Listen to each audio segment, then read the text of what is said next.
of the Old Testament scriptures. Today we're going to talk about two subjects. Number one, Old Testament canon and the Apocrypha. First of all, we'll talk about the Old Testament canon.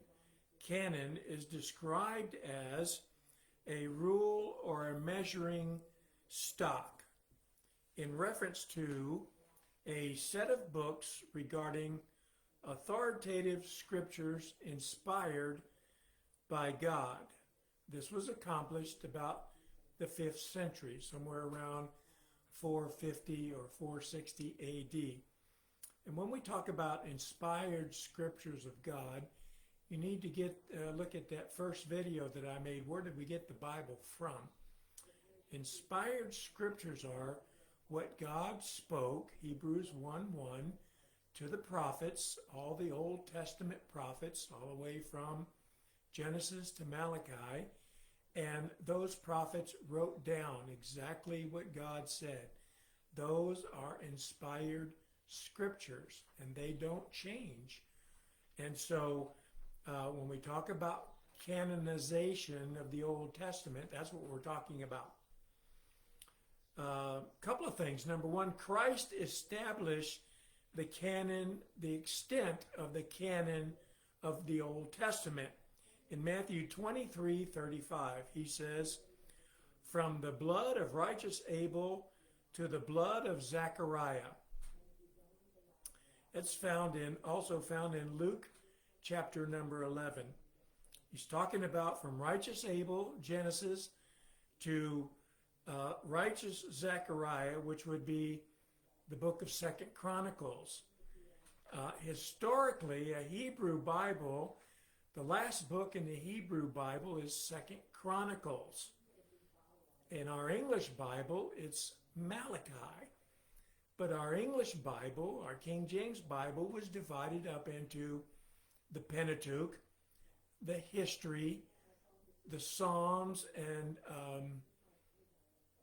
poetry books, then major prophets, there's 6, I believe, 5 or 6, and 12 minor prophets. That's in our Bible, in our English Bible, but in the Hebrew Bible, the history of Israel, the major and minor prophets existed during that history time. You can intertwine Isaiah and Jeremiah before exile and during exile and after exile. These prophets all fit into the history of Chronicles, Kings, and Samuel, those books. And so Christ said, establish the canon from Genesis to 2nd Chronicles. 2nd Chronicles ended about 450, 457 BC. And then if you remember in your history, there's 400 years of silence when there's no Bible written from 2nd Chronicles all the way to the beginning of Matthew, Mark, Luke, and John, the apostles. There's 400 years where God does not speak to anyone. These books, these collection of Old Testament books were established during the Council of Jamnia, Jamnia, Jamnia, around 90 AD. A group of Jewish leaders, rabbis, what we would call them priests or pastors in our churches today. They were church leaders. They started with 24 books. 24 books. And then we end up with 39 books in the Old Testament. And how does that happen? Well, the book of Samuel, 1st and 2nd Samuel, was one book. So they divided it into two books, 1st and 2nd Samuel. Chronicles was the same way. It was one big, long book. And they divided that into 2 books. And Kings was one long book, and they divided that to 2 books. So there's 3 added to 24. 3 books added to 24 makes 27. And then you have 5 major prophets and the minor prophets, 12. So you have 27 and 12 makes 39. So we have the minor prophets was all one book. And if you have read through the minor prophets, they're very short, Zechariah being one of the longest ones. And I think Amos has 8 or 12 chapters. Don't quote me on that. But some of them are small. Obadiah, 1 chapter. Joel has 3 chapters. Jonah, 4 chapters. That was all one big book. They changed that to 12 smaller books. And that was started with 24 and they end up with 39. That was in the first century, about 90 AD. The Masoretes, the Masoretic text, which we call the Masoretic text, these folks were doing their work between 500 AD and 1000 AD. They were collecting these inspired scriptures, and they were going to decide which books stayed in and which books were out. And they accomplished that, like I said, in the middle of about the 5th century. Now, there's 2 groups of Masoretic texts. Just like in the New Testament, there's several manuscripts. There was 2 for the Old Testament. One was called the Ben Chaim. Ben, B-E-N, and then the last name is Chaim, C-H-A-Y-Y-I-M. That's the text that the King James used to translate the Old Testament. In 1516, Daniel Bomberg compiled the first rabbinical Bible, in which the King James translators used as the Old Testament text. And later, that Bible was looked at by Ben Chaim, and we have the second rabbinical Bible, and that was also used by the King James translators.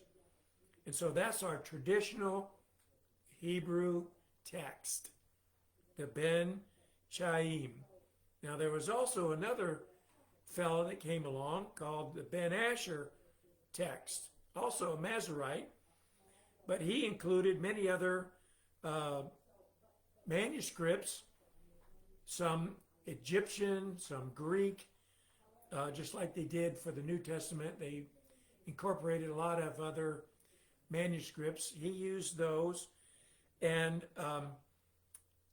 used the traditional text, the Masoretes did, but then he added in and made some changes.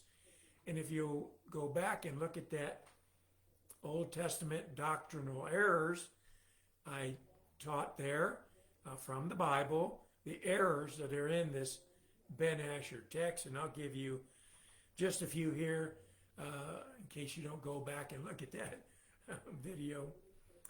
Isaiah 14:12. Isaiah 14:12. Lucifer is changed from the Masoretic text, the Ben Chaim text, to morning star or day star. That was one of the big doctrinal errors, because Lucifer is the devil. He's fallen from heaven. When you look at Isaiah 14:12, how out there, O Lucifer, fallen from heaven. And they call him the morning star, and some texts call him the day star. The morning star is in reference to Christ, Revelation 22:16. The day star is also attributed to Christ in 2 Peter 1:19, not Lucifer. And so there's a great doctrinal error there, and you can see that between the 2 texts. Also, Psalm 109, verse 6. Psalm 109, verse 6, Satan in that verse is translated under the Ben Asher text as an accuser or a resistor. It's not translated Satan. And it's funny because in the other places of the same Ben Asher text, 2 Chronicles 21, it's Satan. Job 1, 6, 7, 8, 9, 12, it's translated Satan, same word. Job chapter number 1, verses 1 and 2, it's translated Satan. And in Zechariah 3, 1 and 2, the same word is translated Satan. But at Psalm 109, verse 6, it's translated resistor or accuser. So you can see they made a change there in the Ben Asher text. The Masoretic text has it Satan in all those places that I just read in our Bible. And so we find these Masoretes were using the traditional text of the Hebrew text. They made up a set of rules, not only the rules that were there for copying, and if you want to see that video, I also made rules for copying the Old Testament. You can look that video up, but they set up their own strict rules for their translation of the text. They began to number the verses. Words and letters of each book were given vowels put in between them. In the Hebrew language, there are no vowels like A, E, I, O, U. So they began to number the verses and the words they put in vowels. Number 2, they counted the number of times each letter of the alphabet occurred in each verse for a checkpoint. Number 3, they determined the middle letter of each book as the checkpoint, again, to make sure they did not translate any verse of Scripture.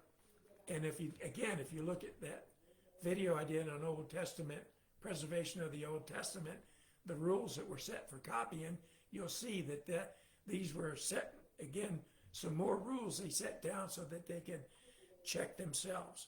And so that's the text that the King James used, the Ben Chaim, and not the Ben Asher. All of this you can find if you're going to study. It's on the internet, but be sure when you look these up, keep this in mind. The Ben Chaim is the traditional Hebrew text. The Ben Asher uses the traditional text, but also adds in a few other manuscripts. And one of those other types of manuscripts we're going to talk about is the Apocrypha, or the hidden books. The Apocrypha were hidden books of the Bible that were not considered inspired scripture for 2 reasons. The first reason, these books were written in the Greek language. They were not in the Hebrew language. So when the Masoretes looked at it, and also when this Council of Jemna looked at it in 90 AD, they saw these books. They did not consider them to be inspired scriptures. So because there was some doubt, because they were written in the Old Testament, but the first book was written about 150 BC. That would have been in the time of those 400 years of silence. 150 BC, and the last book was written about 30 BC. And so these were written during that time of silence, of which Christ did not determine the canon for the Old Scripture from the time of righteous Abel's blood to the time of the blood of Zechariah. They knew that. But here were these scriptures, and they said, well, we're not sure. So they put them between the Old Testament are at the end of the Old Testament, these apocryphal books. They never were worked in to the Old Testament. When we get to our English Bible, our King James Bible, and I'm not getting ahead of myself because I'm trying to keep this all together, the Old Testament ended, and then the King James Bible came across these apocryphal books, these hidden or concealed books is what they are, written in the Greek between the years of 150 BC to 30 BC, a time in between the 400 years of silence. And they put those books between the Old Testament and the New Testament. Never considered them as part of the Old Testament. Our English Bibles never did. But they were in the King James Bible. When Tyndale translated his work, the Apocrypha was included there. So Tyndale, in 1525, he set aside these uninspired scriptures between the Old and New Testament, as did the Coverdale Bible in 1525. In 1537, the Matthews Bible placed them between, again, the Old and the New Testament. In 1611, the King James, the Great Bible, the Geneva Bible, and the Bishop's Bible placed them in the appendix, which would have been after the New Testament. So they were moved from between the Testaments to the appendix after that. So here you have the Old Testament. We go into the New Testament at the end of Revelation 22. Then you have the Apocrypha. That's beginning with the Great Bible, 1539, the Geneva Bible, 1560, the Bishop's Bible, 1568, and then our King James Bible, 1611. Now, the King James Bible has several editions. Spelling, like Noah, it was, and if you find an old 1611, it's N-O-E, with an accent over the E, Noah. Traffic, T-R-A-F-F-I-C-K. And so in these editions, which means an edition is only making ready for publication, you edit something, they change the spelling of the words, probably about 450 words that were changed in their spelling. In the 1629 edition, which would have been about the third edition to the 1611, the Apocrypha was completely taken out of the appendix even. So the only thing that was in the 1629 to the 1769, which is a King James Bible today edition of 1769, which is a 1611. It's just been edited, the spellings, some grammar, commas, semicolons. That's all they did. They never changed the text at all. They changed some of the spellings and some of the grammar and some of the punctuations. So in 1629, the Apocrypha was taken completely out of our King James Bible, which we have today. Now, your modern versions of the Bible, and if you watch my other videos, there's only two Bibles. The King James Bible is one, and everything else is number two. I don't care what Bible you're reading, ESV, ASV, RSV, the New King James, they're all a retranslation of the King James Bible with additions. Not editing, additions. Different manuscripts, especially in the New Testament and also in the Old Testament. The Apocrypha in the modern versions, the Apocrypha was included in the text. It was weaved into the Old Testament. Our English Bibles never did that. They either were placed between the Testaments or at the end of the Testaments are completely done away with. So in some of the modern translations of the Bible, the apocryphal books, that's a tongue twister, were placed in between the text as part of the text. It never was. They were never canonized, canonical books by the Hebrew scholars. They never considered them.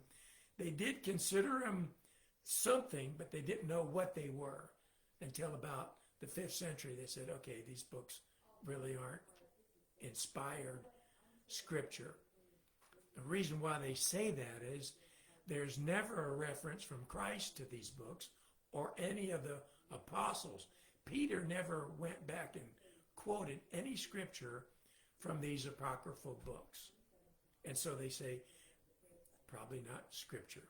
So if you're reading now in some of your Catholic Bibles, up until maybe about, I'm going to say 100 years ago, you could still find the Apocrypha in your Douay-Rheims Bible.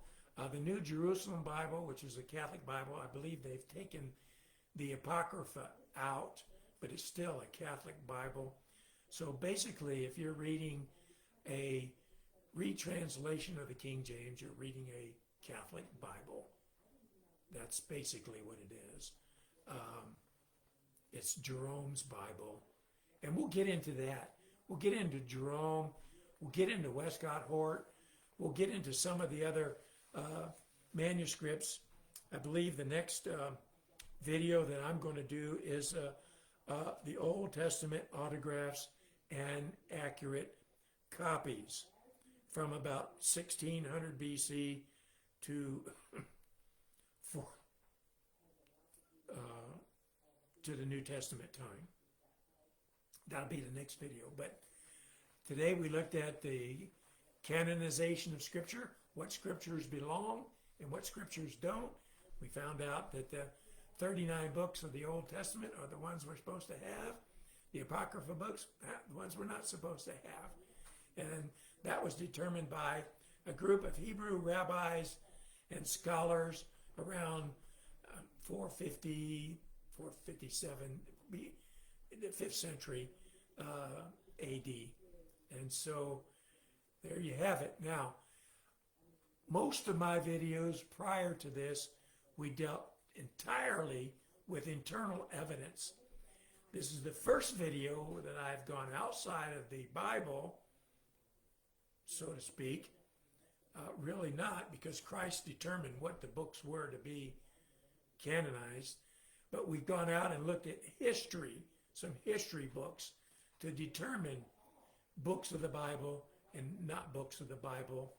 And that may be disputed by some, but by faith we accept what the Hebrews did, what the Masoretes did when they translated their scripture. By the way, if there is a doubt about the text, you can look at Isaiah 14:12. I read the NIV, and they think it's the king of Babylon. He never fell from heaven. Lucifer did. And Genesis 49:10, where they leave out Shiloh, which is Christ. And 49:11 talks about his first coming and his second coming. And by leaving out that word, they miss some prophecy of the coming of Christ and the second coming of Christ in the scripture. So I didn't vary too far from the Bible, but we did look at a little bit of history. Next time I come on, we're going to look at probably more history on the copies, the autographs, which were the originals, and the manuscripts which were copies of the originals. There are no autographs today, but there are accurate copies.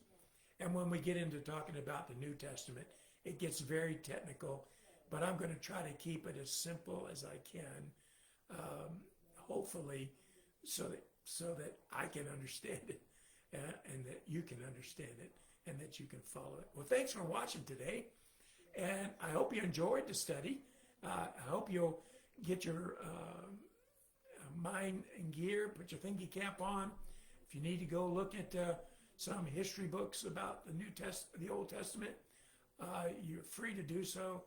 There's much information on the internet. Just be sure when you look at it, when you look at the internet, you're only going to find the Ben Chaim text and the Ben Asher. That's it. When we get to the New Testament, a lot of stuff you'll have to fish through, but we'll make it. I'll make the complex simple, as my friend Rush Limbaugh says, taking the complex and making it simple. Well, have a good day, and remember, let God be true, but every man a liar. Thanks, and come back next time and watch the next video. Glad you were with me today. Have a good